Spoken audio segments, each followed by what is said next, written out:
Hi guys, once again welcome back two days video అండి. So ఈరోజు అయితే నేను ఫస్ట్ లెసన్ మనకి ఏదైతే ఉందో మ్యాథ్స్ మెథడాలజీలో దాంట్లో ఇంపార్టెంట్ది చెప్తున్నానండి.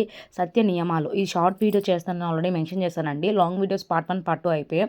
దానికి లింక్డ్ అప్ అంటే 2 ఇంపార్టెంట్ థింగ్స్ ఉన్నాయండి. దాంట్లో 10 ఉన్నాయి, కానీ 2 మనకి ఇంపార్టెంట్. అదేంటంటే సాధికారత, అథారిటీ, సంబంధత, కొహిరెన్స్. అథారిటీ అంటే ఇప్పుడు మనము పిల్లలకి ఏ విషయం చెప్పినా వాళ్ళు నిజమని నమ్ముతారు. అంటే ఈవెన్ వాళ్ళ తల్లిదండ్రులతో వాళ్ళు వాదిస్తారు కూడా, మా టీచర్ చెప్పిందే గొప్ప అని. చెప్పేదాన్ని ఏంటంటారు, సాధికారత అంటారు. తగిన అర్హతలు కలిగి ఉండి ఉన్నత శిక్షణను పొంది అనుభవం కలిగిన వ్యక్తి చెప్పే విషయం సత్యమని నమ్మడానికి అవకాశాలు మెండుగా ఉంటాయి. అంటే ఆ వ్యక్తి సాధికారతను కలిగి ఉన్నాడని చెప్పవచ్చు. అంటే అతను అథారిటీని కలిగి ఉన్నాడని చెప్పచ్చు అని. ఇంకోటి కొహిరెన్స్ అండి.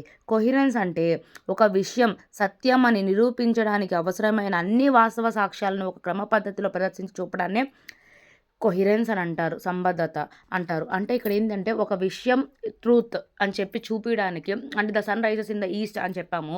ఇప్పుడు ఈ స్టేట్మెంట్ని ప్రూవ్ చేయడానికి రకరకాలుగా, అంటే ఉదయాన్నే లేగానే అక్కడ నిలబడి చూడమని చెప్పడము, లేకపోతే ఎండ డైరెక్షన్సే మిట్ట మధ్యాహ్నం ఎక్కడ ఉంది అని అడగడము, తర్వాత సాయంత్రం ఎక్కడ ఉంది అనడం, అప్పుడు ఈ ఉదయం ఎక్కడి నుంచి వచ్చింది అని అనడము, గ్లోబుని చూపించడము, ఇవన్నీ ఏమవుతాయి, దానికి సంబంధించిన ఒక సత్యాన్ని నిరూపించడానికి ఉన్న అన్ని సాక్ష్యాలను ఒక వరుస క్రమంలో పెట్టడాన్ని కొహిరెన్స్ అంటారు.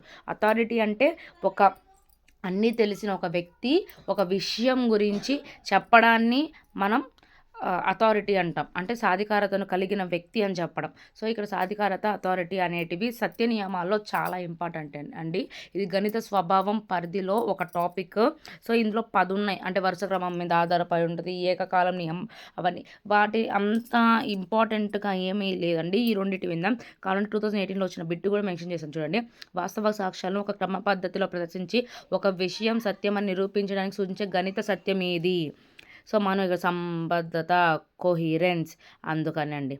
సో ఇక్కడ ఏకాభిప్రాయము, అనురూప్యత అవన్నీ మనకు అర్థమైపోతాయి. ఈ 2 మాత్రం కొంచెం కష్టం అండి. అందుకని పరిశీలన, అబ్జర్వేషన్, ఈ రెండింటి మీద బిట్ రావడానికి ఛాన్స్ ఉంది. అందుకే పర్టికులర్గా షార్ట్ వీడియో మెన్షన్ చేశానండి. సో కొంచెం సపోర్ట్ చేయండి. మీ సపోర్ట్ నాకు చాలా అవసరము. కొంచెం ప్లీజ్ సబ్స్క్రైబ్ చేసుకోండి. Thank you for watching. అదేవిధంగా ఈ వీడియో అనేది పార్ట్ 1, అంటే గణిత స్వభావం పరిధిలో మ్యాటరే అండి. ఇది కూడా దాని నుంచి వచ్చిన టాపిక్కే. సో అందుకని షార్ట్ వీడియోగా మెన్షన్ చేస్తున్నాను. సో మళ్ళీ కన్ఫ్యూజ్ అవ్వద్దు. సో దానికి లింక్ చేసుకోండి. సో మరిన్ని వీడియోస్ కోసం ప్లీజ్ సబ్స్క్రైబ్ చేసుకొని బెల్ ఐకాన్